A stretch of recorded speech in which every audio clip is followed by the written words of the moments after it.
Previously on The Revolution, a mysterious Prussian arrived at Valley Forge to train the only army that would have him, Washington's battered Continentals. Baron von Steuben's genius was the ability to distill state-of-the-art European drill tactics to this raw material that was the American soldier.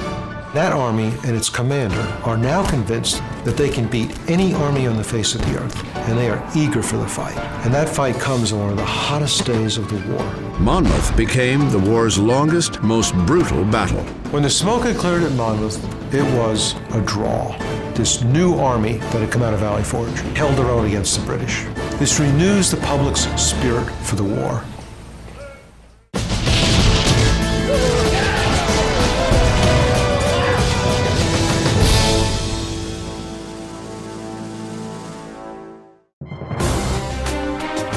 July 4th, 1778. It is the second anniversary of the Declaration of Independence and the second birthday for what will become a new nation, the United States of America. For the soldiers, a day of celebration.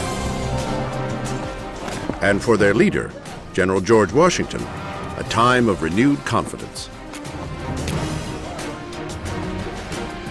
It has been a week since the Continentals took on the British Army at the New Jersey crossroads of Monmouth Courthouse. It was one of the hottest days of the war, and the Americans, fresh from a winter's worth of training at Valley Forge, stood up to the full force of the British. More than 20,000 soldiers clashed on the field. The battle raged for hours in the stifling afternoon heat. But the Continentals held their ground. Washington knew and the country knew that this new army was a good one. They had held their own against the British. This renews the public's spirit for the war and solidifies Washington's position as the unquestioned commander-in-chief. After the battle, the British withdraw to their stronghold in New York City, giving Washington hope for a brighter future in the war. The British pullout means the rebel capital, Philadelphia, has returned to American hands. And in the main chamber of Independence Hall, the Continental Congress is back in session. Across town at City Tavern, a crowd is gathering for an Independence Day celebration. The July 4th celebration is a who's who of Philadelphia's high society. Congressmen, statesmen, and wealthy merchants are all in attendance. Also at the gathering is one of the most revered generals of the Revolution, the man personally installed by George Washington as Philadelphia's military governor, Benedict Arnold. Arnold was born into a prominent Connecticut family, but his alcoholic father squandered the family's fortune. Determined to overcome his lowly circumstances, he has become a celebrated war hero through sheer will. In 1775, Arnold helped lead a daring mission to snatch the remote outpost, Fort Ticonderoga, from the British. But the credit for the victory went to the bold frontiersman Ethan Allen, a cruel blow to Arnold's honor. 2 years later, it was Benedict Arnold who rallied the Americans to victory in the Battle of Saratoga, but at a high price. Arnold took a bullet to the leg and barely survived being crushed by his horse. When the battle was over, his second-in-command said, "Sir, where are you hit?" And Arnold said, "It's my leg. I wish it had been my heart." And I do too. I wish it had been his heart, because if he had died at that moment, he would have been the great hero of the Revolution. Adding insult to injury, literally, credit for the victory went to Horatio Gates, the leader of America's Northern Army. It is another in a growing list of slights against Arnold. Gates doesn't mention Arnold in his dispatches and garners all the glory for himself. The people and the press hail Gates as the new American hero. In fact, the hero of the battle was Benedict Arnold.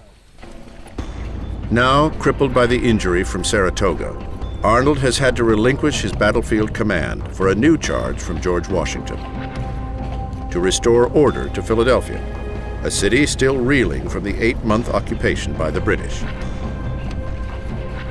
Philadelphia under the British was a place of terrible suffering for the poor who couldn't afford to buy any food or fuel. It was a place where dozens of American prisoners of war died every day. The houses were in shambles. There was nothing to eat. There were people begging in the streets. The British occupation has helped radicalize the city. Mobs take to the streets for public demonstrations, where prostitutes dressed as loyalists are paraded around town, a display of hatred towards any who sympathize with the British. And in heated backroom debates, both the state and continental governments are seeking to reassert their political power over Philadelphia.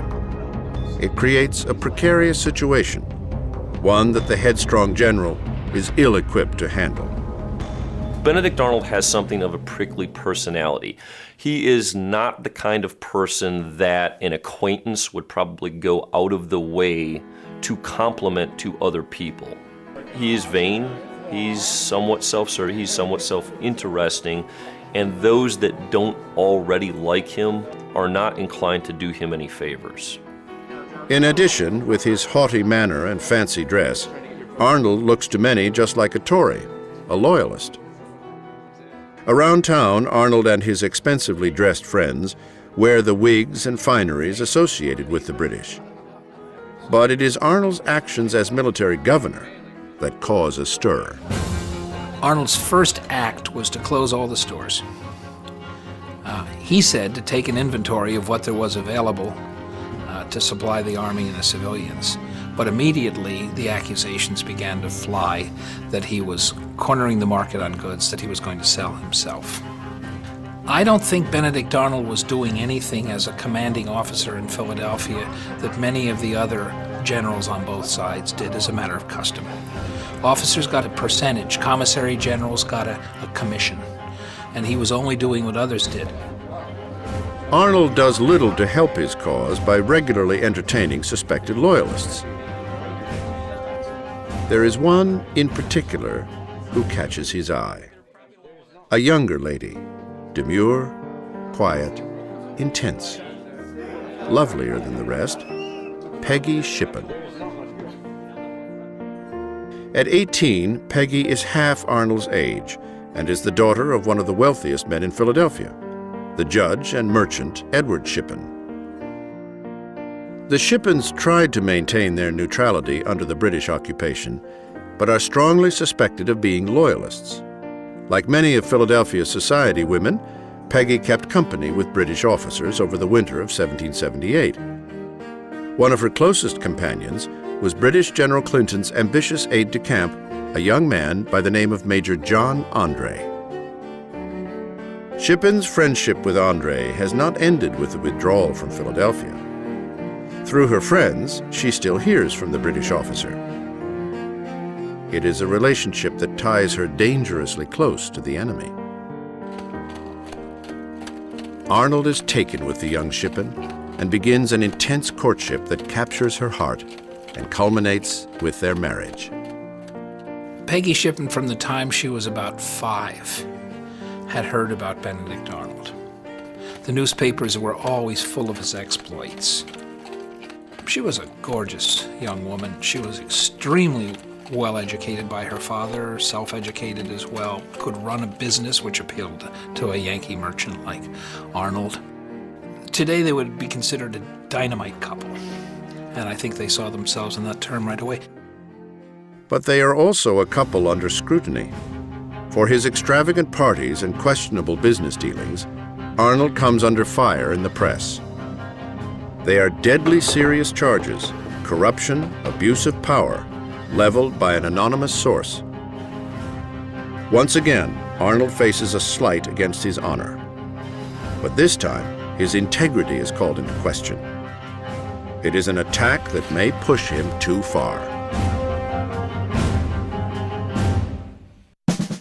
summer, 1778, the Continental Army has proven its mettle at the Battle of Monmouth, a battle that has solidified George Washington's position as the American commander-in-chief. The British have withdrawn to New York City, and the colonial capital, Philadelphia, is back in American hands. Washington entrusts the city to one of his most celebrated generals, Benedict Arnold, who is now the military governor. Meanwhile, across the ocean in Paris, another celebrated patriot is anxiously awaiting news from the colonies. Benjamin Franklin, America's great statesman and emissary to France, is expecting word on the arrival of the French fleet in America. The internationally renowned scientist and statesman has been heartily enjoying the fine wine and refined women of France for the past year, and has used his patient diplomacy to convince this great superpower and enemy of the British to join the American side of the war.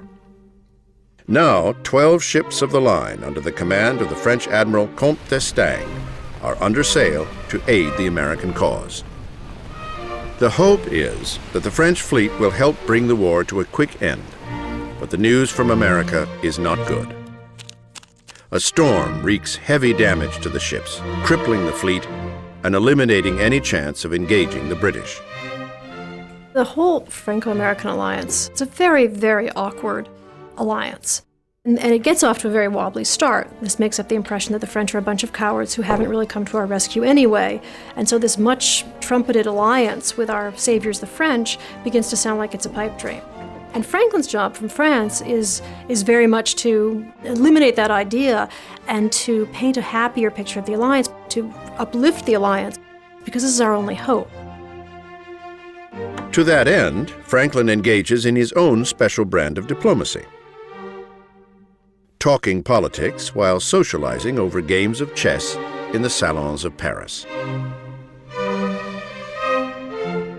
But Franklin's playful flirtations raise some eyebrows, in particular from an old nemesis who has recently arrived in France, John Adams. The 42-year-old New England conservative is one of the original firebrands who helped spark the American Revolution and is now an American envoy. Adams has been dispatched to work with Franklin at building the alliance with the French, but the two couldn't be a more unlikely pairing. Franklin and Adams are a little bit like oil and water. They're two inherently different men.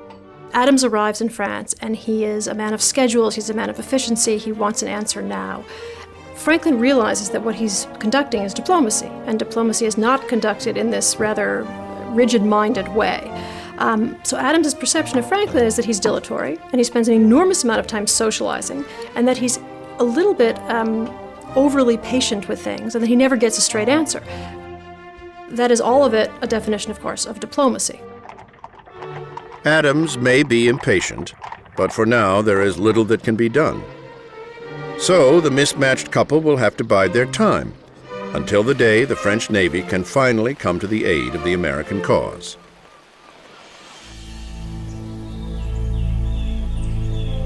Back in the colonies, the fall of 1778 brings old problems to the doorstep of General George Washington. His army again faces chronic shortages, limited food, tattered clothing, and dwindling supplies, all compounded by an additional problem: no pay.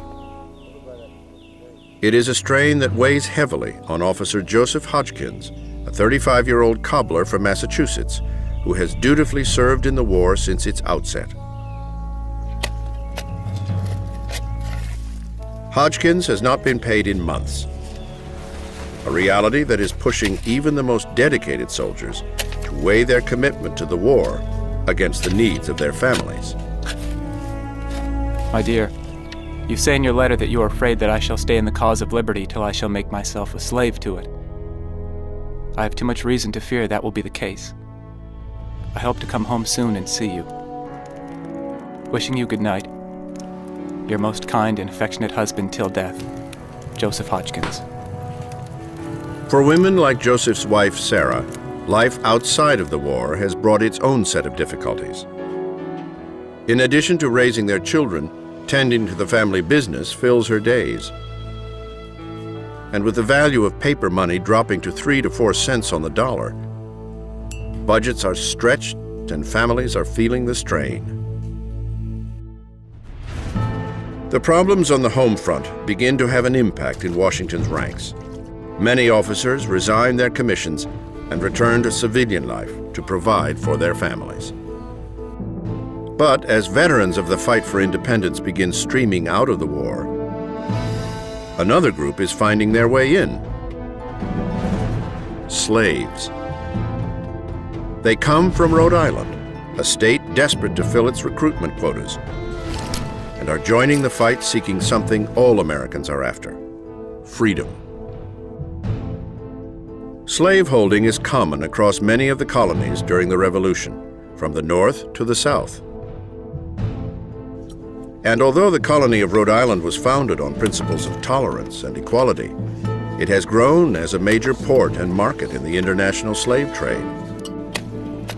Now, Rhode Island's politicians see an untapped resource for filling their ranks.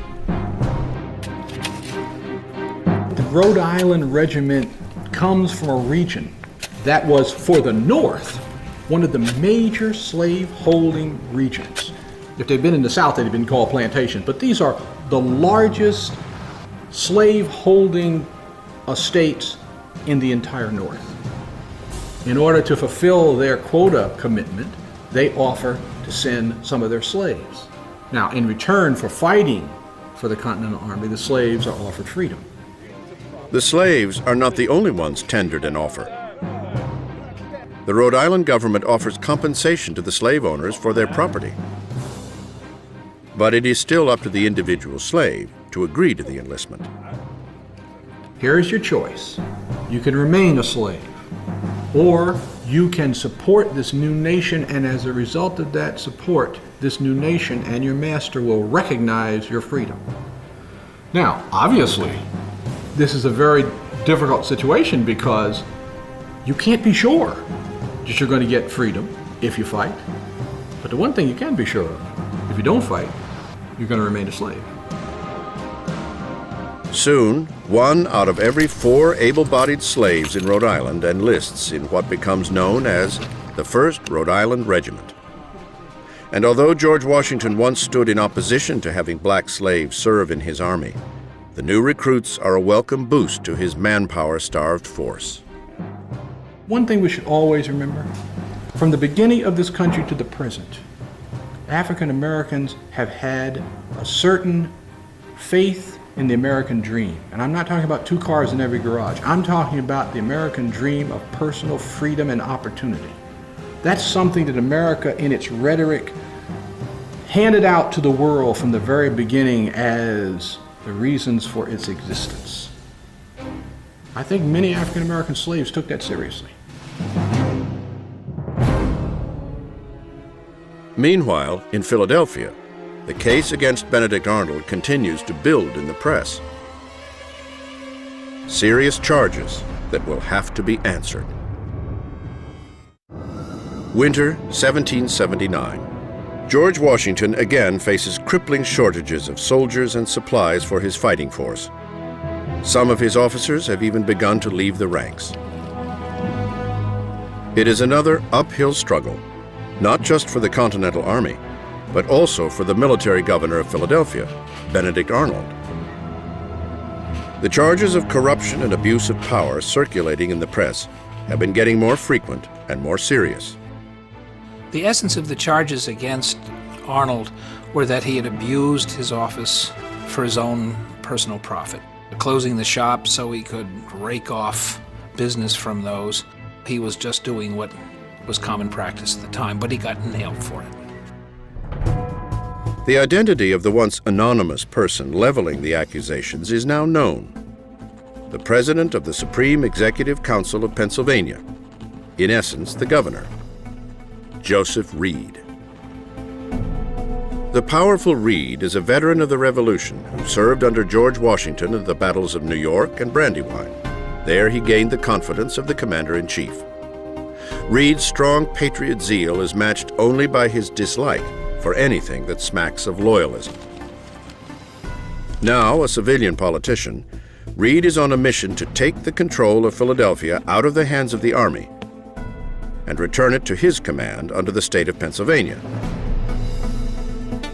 And Arnold will be his sacrificial lamb. Reed publishes that 8 charges are being drawn up against Benedict Arnold. Stung by the accusations, Arnold launches an attack of his own, defending his actions and his honor. Arnold did not believe that American Army officers such as himself should take any orders from the governor of Pennsylvania. And Reed did not believe that anyone was immune from the power of the civilian population. It really was a standoff between the two. The heated exchange lasts for months in the Philadelphia press and catches the eye of another powerful body, the Continental Congress, which decides to take the matter into its own hands and convene a hearing. March 5th, 1779. In front of a congressional investigative committee, Arnold answers the charges leveled against him. Arnold wanted to defend himself in the eyes of the American people, as well as his fellow officers. And his statement is really a recitation of all that he did and all that he had lost. He'd been crippled for life. He'd been passed over for promotion several times, and he thought he had lost his honor with its lingering cloud over him. After Arnold's eloquent defense, the committee rules that there is no intentional wrongdoing and refers the matter along to a friendly audience for the general, a military council. For Arnold, it is a victory, and at his request, a hearing date is set for May. But Joseph Reed has more plans for Arnold. He renews his attacks in the press and renews a correspondence with his old commander, George Washington. Reed demands that all of the charges be reinstated against Arnold and backs it with a threat of removing Pennsylvania's support and supplies from the war. He tried to blackmail Washington. If Washington didn't court-martial Benedict Arnold, Washington would not have the army wagons he needed to move his armies the next year. Desperate for supplies, Washington sees no choice but to consider the possibility. And in a terse, polite letter, postpones Arnold's hearing indefinitely. When Washington agreed to the postponement, it really horrified Benedict Arnold. And he wrote probably his most wrenching letter to Washington at that time. If you think I'm guilty, well then try me and execute me. But after all I've done, don't leave me hanging and twisting here this long. And the day he wrote that letter to Washington, that is the turning point. Now, Benedict Arnold, the bold American general, the savior at Saratoga, the capturer of Fort Ticonderoga, does the unthinkable. And with encouragement from his wife Peggy, reaches out to her old friend and enemy combatant, British Major John Andre, who is now the head of British intelligence. Arnold sends the dispatch signed only with the code name Monk. It offers information on the Continental Army in return for money. But above all, for the aggrieved Arnold, it is his way out of the American Army, which to him and Peggy has never fully appreciated his sacrifice and his service.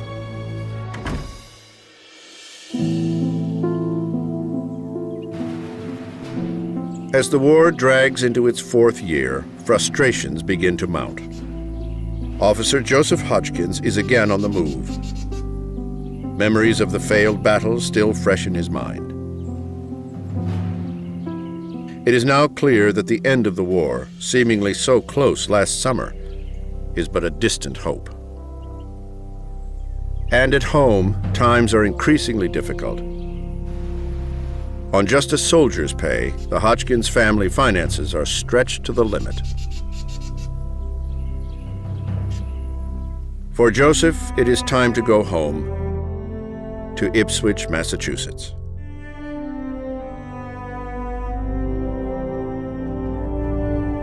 "4 years, 4 months, and 27 days after turning out for the alarm at Lexington, Hodgkins resigns his commission and quits the war.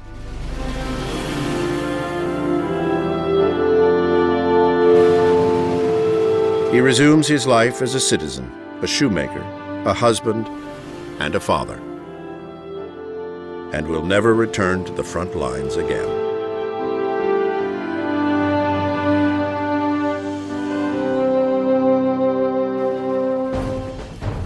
The loss of veteran soldiers like Joseph Hodgkins hits Washington's army hard, especially now, as the war is pulled to a new, far-flung frontier.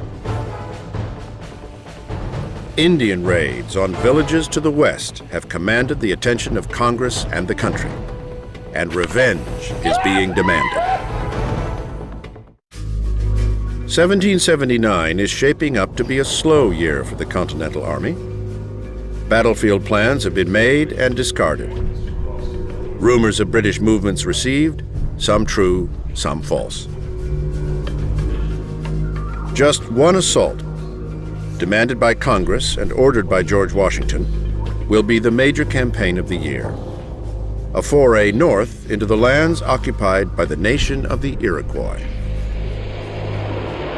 Stretching east to west across land that will become New York State, the Iroquois nation consists of the Mohawk, the Oneida, the Onondaga, the Cayuga, the Seneca, and the Tuscarora. It is the largest confederation of tribes in the Northeast, and would be a powerful addition to either side in the Revolution. For most of the war, Native American involvement has been a limited affair, various tribes making short-term deals for individual battles. Now, the Iroquois nation, like all who live on American soil, find themselves in a position to take a side in the war. There's not a great option. It's the least painful option, or the option that seems to serve their interests. Partly it's a calculation about who is going to win this war, the British or the Americans. But the British have an inside track, a strong connection to a Mohawk warrior named Joseph Brant. Born in Ohio, his Indian name, Tyandanega, translates as "he who places 2 bets," an appropriate name for a man who has spent his life straddling white and Indian society.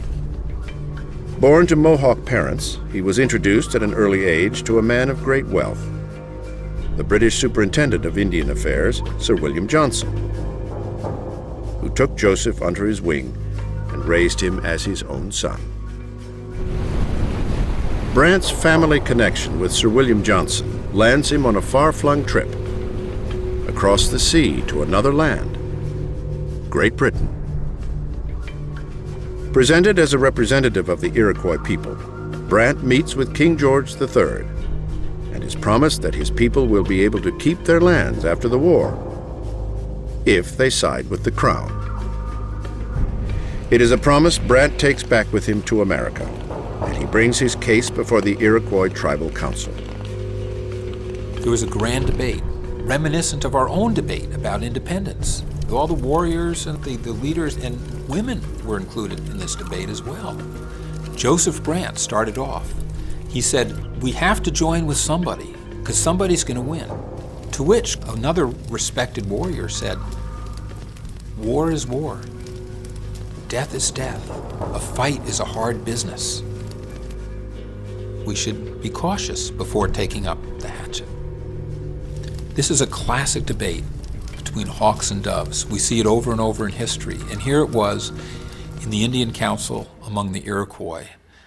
As in many such debates, the hawks prevail. It is a decision that comes at a high price. 4 of the Iroquois tribes agree to take up arms for the British. But the Oneida and Tuscarora, swayed by missionaries loyal to the American cause, refuse Brant's appeal. Now, a divided people, the great council fire of the 6 nations, a symbol of tribal unity, is ritually extinguished. Once under British command, Brant and his warriors are ordered to raid villages along the New York frontier. But although they are fighting for their own land, Brant is portrayed much differently in the American press. He becomes known as the Monster Brant. Newspapers fill with vivid accounts of attacks, yet there are few articles of the vicious retaliation and assaults by American settlers.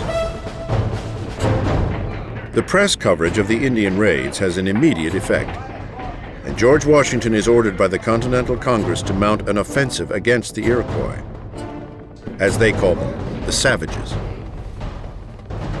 Washington deploys the mission and leaves no doubt as to the goal. The immediate objects are the total destruction and devastation of their settlements, and the capture of as many prisoners of every age and sex as possible. Lay waste all the settlements around, that the country may not be merely overrun, but destroyed. George Washington. The language that the Americans use about overrunning and destroying is language that they would not use about the British. That was not how they were going to fight the British. They were going to do that in a very controlled way, whereas against Indians, it's the entire population who's under attack. August 1779, 4,500 Continental soldiers descend upon their first target, the Iroquois border town of Newtown, New York. Washington's forces burn the village to the ground, and a mass exodus begins ahead of the advancing army. Thousands of Iroquois from the Mohawk, Onondaga, Cayuga, and Seneca tribes march overland to the safety of the British forts to the west at Niagara. The people, the Indian villages, the orchards, the wheat fields, the corn fields, in other words, a scorched earth policy. It was intense. Nothing quite like it until Sherman's march through Georgia in American military annals. If the idea was to destroy Indian resistance, it didn't work. The warriors had nothing left to live for other than to fight. So they continued to raid against the Patriot settlements the next year. As one American officer commented, the nests are destroyed, but the birds are still on the wing. With the Iroquois now forced from their lands, George Washington turns his attention to another pressing matter: a decision on one of his most renowned generals, Benedict Arnold. Washington is eager to get the bold general back into the fight for the American cause, and is considering Arnold for a major field assignment. Whenever George Washington needed an experienced field commander, he called on Benedict Arnold. Arnold knew that you had to attack the British, get out there and hit them and hit them and hit them again. But before Washington can act on a new commission for Arnold, there is a political matter to tend to: a final ruling in the case against Arnold. Charges of profiteering while in charge of Philadelphia. Charges leveled by the governor of Pennsylvania, Joseph Reed. Reed, in his personal quest to show his power by seeing Arnold convicted, has backed the charges with a threat to withdraw Pennsylvania's support for the war. And Washington, needing all the supplies he can get, sees no choice but to give in. He issues a harsh rebuke against Arnold to placate Reed. But once the affair blows over, Washington can finally make General Arnold a glorious offer: a return to a field command.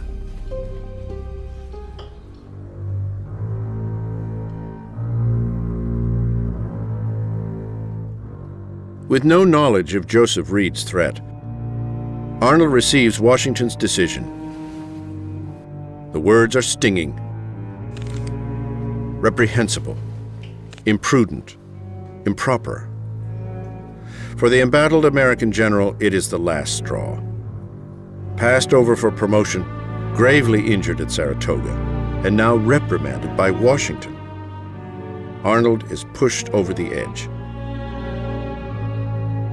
Benedict Arnold will betray America. Arnold contemplates his terms. 20,000 pounds and a command of his own. Brigadier General in the British Army. Arnold had changed since the revolution began. He felt that he'd been given a very raw deal. I think the biggest misconception about Arnold's treason is he did it for the money. I don't think he did. I don't think it was as simple as that. He did it for his pride. The money was secondary. In return, Arnold will offer a mighty fort to the Royals. It is the key to defending the Hudson River and even bears the general's name, Fort Arnold, also known as West Point. Benedict Arnold has received a harsh rebuke from the American Commander-in-Chief, George Washington. It is the final straw for the brash general and pushes him over the edge. With the help of his wife, Benedict Arnold reaches out to British Major John Andre with an offer. Money and a command of his own in return for the American stronghold that bears his name, Fort Arnold, also known as West Point. Just 60 miles north of New York City, West Point is a critical post on the banks of the Hudson River. Located in the middle of the Hudson Highlands, the fortress guards a sweeping S-curve in the mighty river.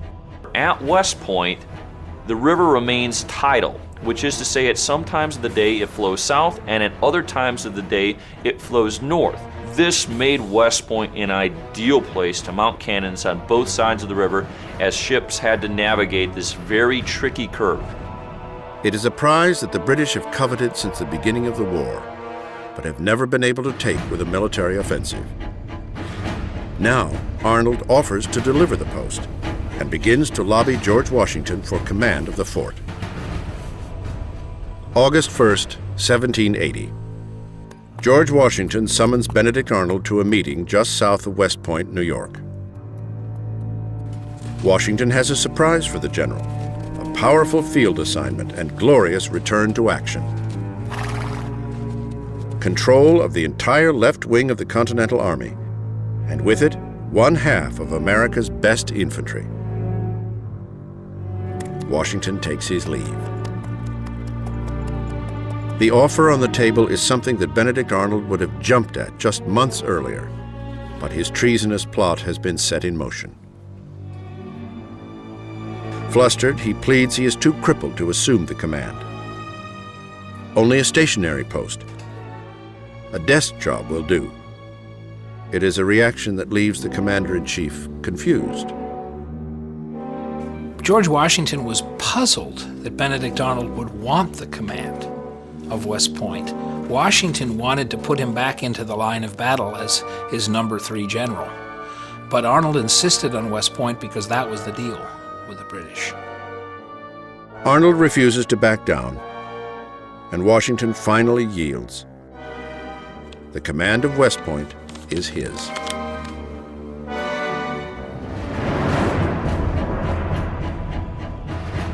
August 3rd. Now in charge, Arnold wastes no time in laying the groundwork for his treason. As the new commandant of West Point, Benedict Arnold deliberately weakened the fortifications, transferred men to distant posts where they couldn't reinforce in a British attack, moved guns around, and would have made it very easy for the British to take the place. Arnold prepares detailed intelligence on West Point. Troop numbers and positions, the number and location of the cannon, details of the surrounding terrain, and sends word to British Major John Andre that he is ready for a meeting.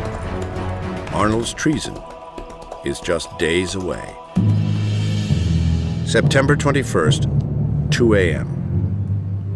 Just south of West Point on the banks of the Hudson River, Benedict Arnold and John Andre meet for the first and last time.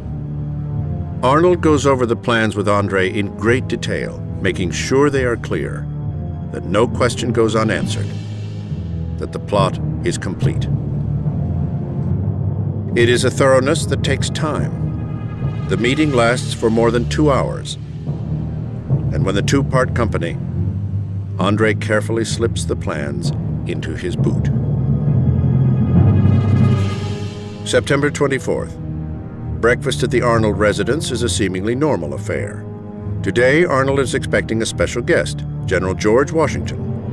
It will be his last meeting with Washington, after which he and Peggy will slip behind enemy lines. But Arnold receives a dispatch that changes everything.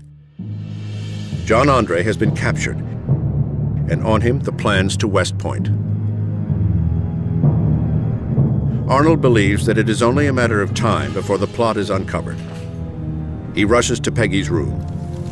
Together, they burn any evidence of the treasonous plot. And taking 2 pistols and a horse, Arnold makes a hasty getaway. When Washington arrives at the Arnold home, it is clear that something is amiss. An officer brings the news of Andre's capture and the confiscated documents. But Arnold is nowhere to be found. The terrible, incredible truth strikes him. Only one man could generate such detailed maps, the commandant of the fort.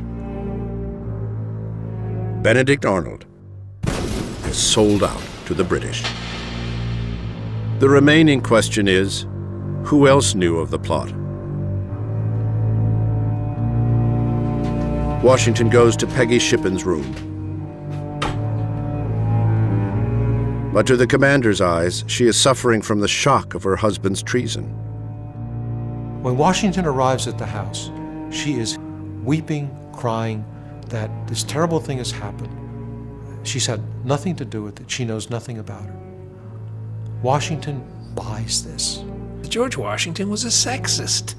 He didn't believe a woman could have pulled off such an act or been at the heart and the brain of such a plot.